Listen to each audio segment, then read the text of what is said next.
Hello tout le monde. Alors aujourd'hui, toute nouvelle vidéo, je vais vous parler du matériel que j'utilise pour mes cosplays. Alors j'avais déjà fait une première partie où je vous montrais tout ce qui était mousse, Worbla, polystyrène, vraiment les matériaux purs et durs en fait.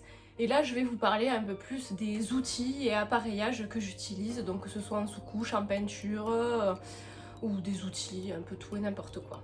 Du coup, j'espère que cette vidéo va vous plaire et vous sera utile dans la création de vos cosplays, bien sûr.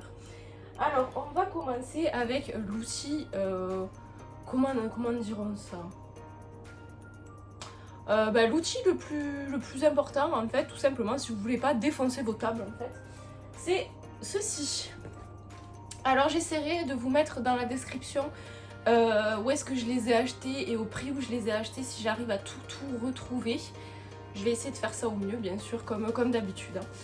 Donc c'est ceci. Alors c'est une plaque donc, qui vous permet, vous pouvez chauffer dessus, vous pouvez peindre et tout sans forcément abîmer votre bureau. C'est assez épais. Et du coup c'est très utile. Je m'en sers absolument tout le temps. Vous avez dû le voir de toute façon dans les vidéos que je vous présente. Elle est tout le temps là, soit elle est cachée par du tissu, soit par de la mousse ou quoi, mais généralement elle est toujours présente.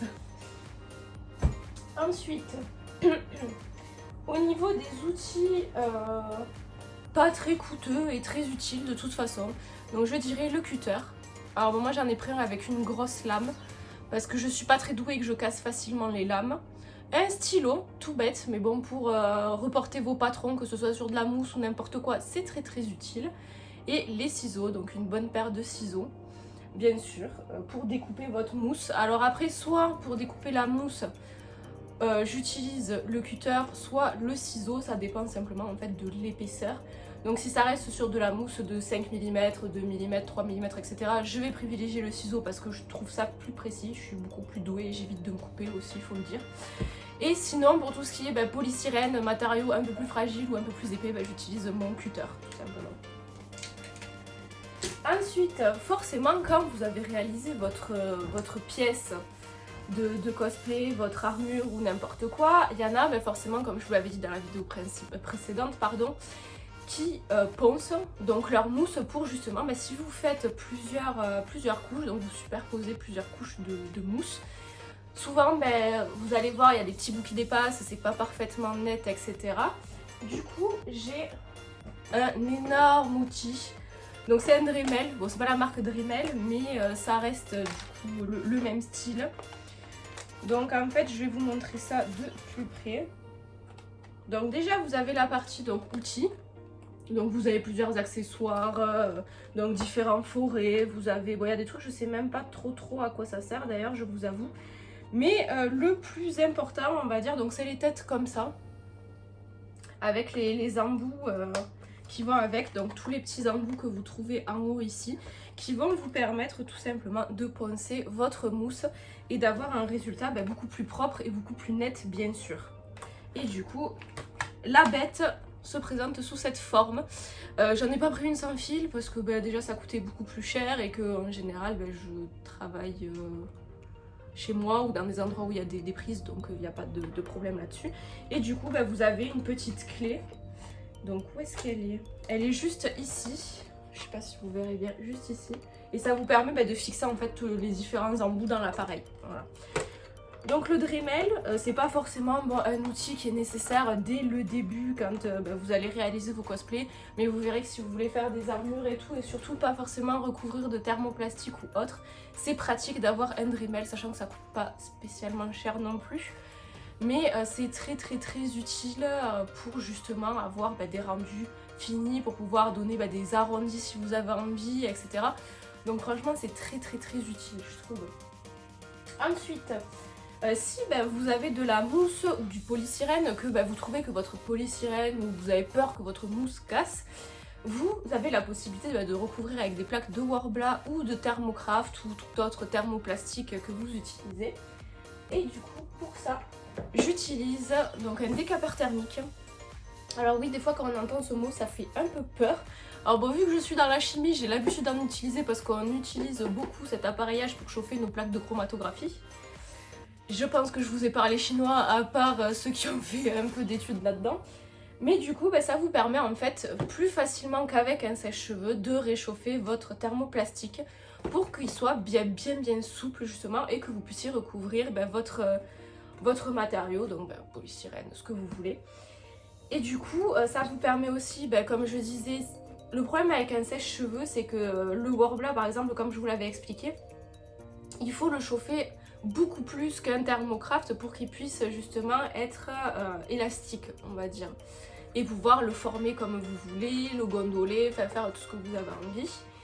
Et je vous avais aussi expliqué que vous pouviez, ce qui était bien avec les thermoplastiques de manière générale, contrairement à la mousse et tout, c'est que vous pouvez absolument tout récupérer et rien jeter.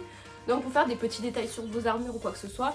Et justement, je trouve que le thermoplastique, pour pouvoir faire des petits détails, vraiment bien faire vos boudins et tout, sans avoir de problème ou un endroit, vous savez, un petit coin qui veut pas bien se réchauffer et bien, en fait, vous ne puissiez pas bien lui donner la forme que vous voulez. Je trouve que c'est beaucoup plus simple avec un décapeur thermique, sachant que je crois que j'avais payé le mien une vingtaine d'euros, je crois, sur Amazon, hein, donc c'est pas très cher.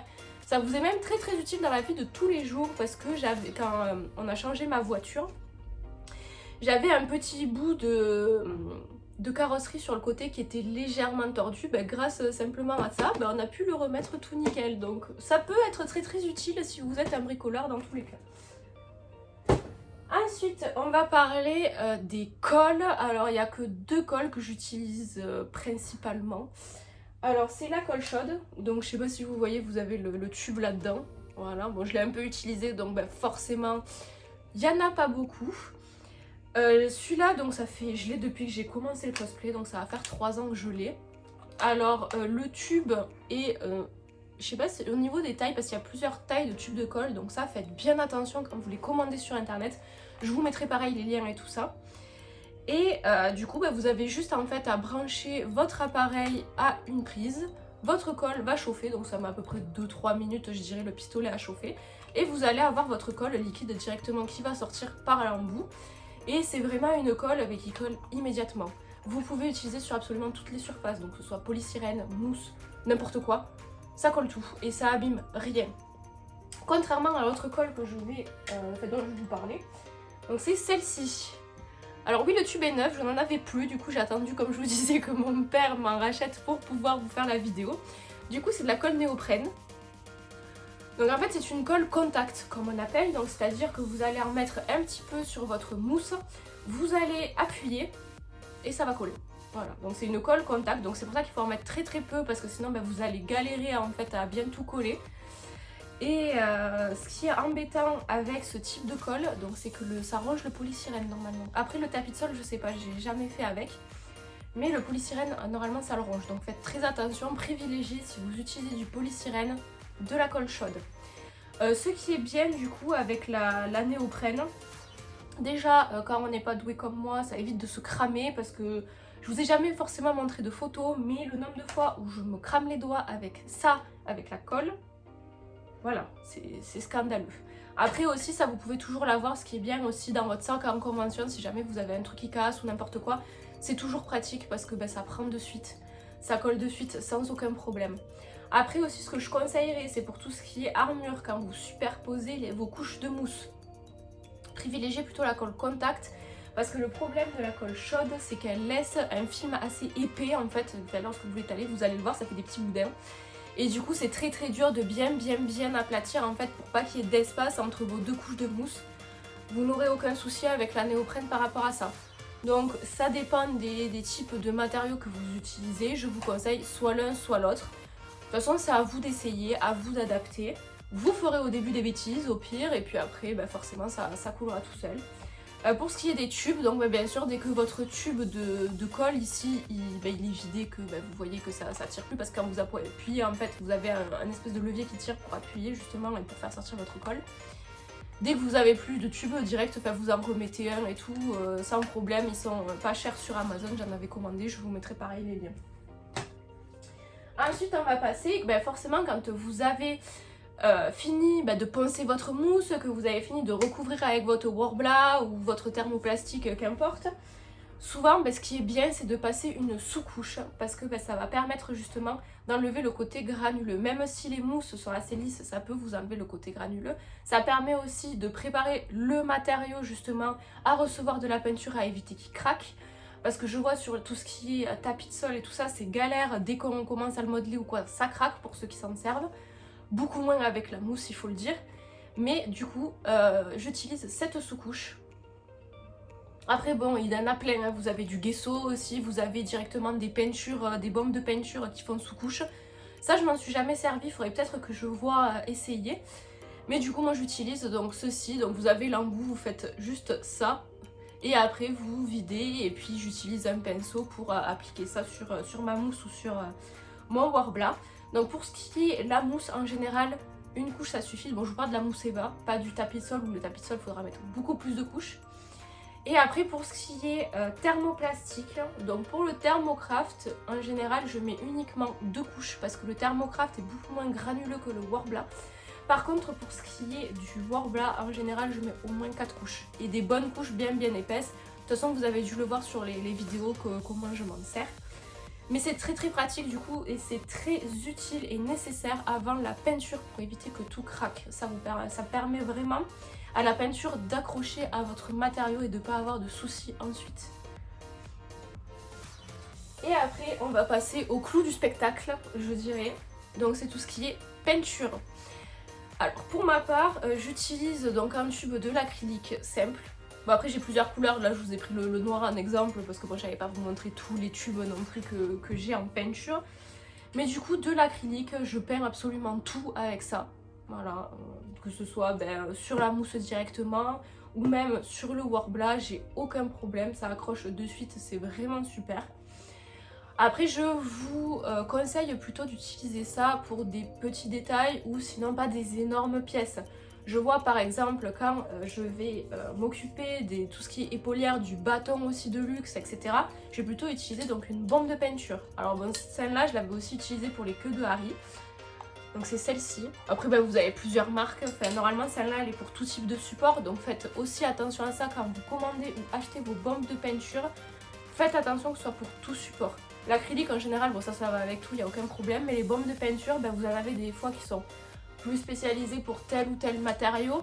Pareil, les bombes de peinture, souvent il y a un solvant dedans qui risque possiblement de vous ronger le polystyrène. Donc sous-couchez bien votre polystyrène si vous voulez appliquer de la bombe de peinture. C'est ce que j'avais fait avec mon Posca d'ailleurs que je vous avais montré la dernière fois. J'avais pas bien sous-couché, j'ai passé ma bombe de peinture et ça fait des effets un peu rongés. Après des fois ça peut être comme je vous disais stylé en fonction de ce que vous voulez comme résultat final. Mais des fois ça peut être un petit peu chiant en fonction du rendu que vous voulez tout simplement. Donc la bombe de peinture et l'acrylique, deux outils très importants pour peindre vos parties d'armure. Donc après voilà, moi par exemple, je vais vous prendre l'exemple simple de mon bâton de luxe. Je vous le montrerai dans tous les cas en vidéo. Mais je recouvrirai entièrement tout avec une bombe de peinture noire, qu'il faudra que j'aille acheter d'ailleurs, c'est pour ça que j'ai pas continué ce cosplay. Et tous les petits détails en rouge qu'il y a dessus, je les ferai en acrylique. Après, il y en a qui ont aussi des aérographes, mais c'est quand même un budget d'acheter l'aérographe. Après, c'est sûr que quand vous voulez faire des effets un peu plus usés et tout, c'est beaucoup plus fin, beaucoup plus stylé que si vous le faites avec simplement votre pinceau, etc. Mais je pense qu'en outil de base, ça vous suffit largement. Vous prenez après des pinceaux simples. Alors moi j'avais acheté un petit kit de pinceaux, je vais pas forcément vous montrer avec plusieurs petites tailles de pinceaux. Ça après c'est à vous d'adapter en fonction de ce que vous allez utiliser et de l'utilisation de votre utilisation tout simplement. Par contre après faites bien attention pour ce qui est bombe de peinture, aérosol, même si vous prenez des bombes en sous-couche, de bien être dans un endroit aéré parce que ce sont des solvants et la chimiste que je suis vous dirait qu'il faut toujours porter un masque ou faire ça à l'extérieur parce que vous risquez d'avoir la tête qui tourne. Voilà, petit conseil pratique, dès que j'ai utilisé mes bombes de peinture, j'ai attendu qu'il fasse beau dehors, j'ai installé des cartons partout et j'ai tout bombé. Voilà, au moins, si vous voulez pas mettre de masque ou quoi, au moins soyez à l'extérieur. Du coup, j'ai à peu près fait le tour des matériaux. Après, si vous voulez, je pourrais éventuellement vous faire une vidéo aussi avec tout ce qui est matériel de couture. Bon, ce sera un peu plus court, bien sûr, parce qu'il n'y a pas non plus 36 000 trucs.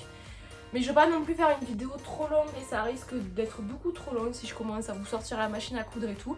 Donc si jamais ça vous intéresse, n'hésitez pas à me le dire dans les commentaires ou directement en message privé sur mes réseaux sociaux, il n'y a aucun problème. Sur ce, je vous fais des gros bisous et je vous retrouve la prochaine fois dans une nouvelle vidéo. Ciao!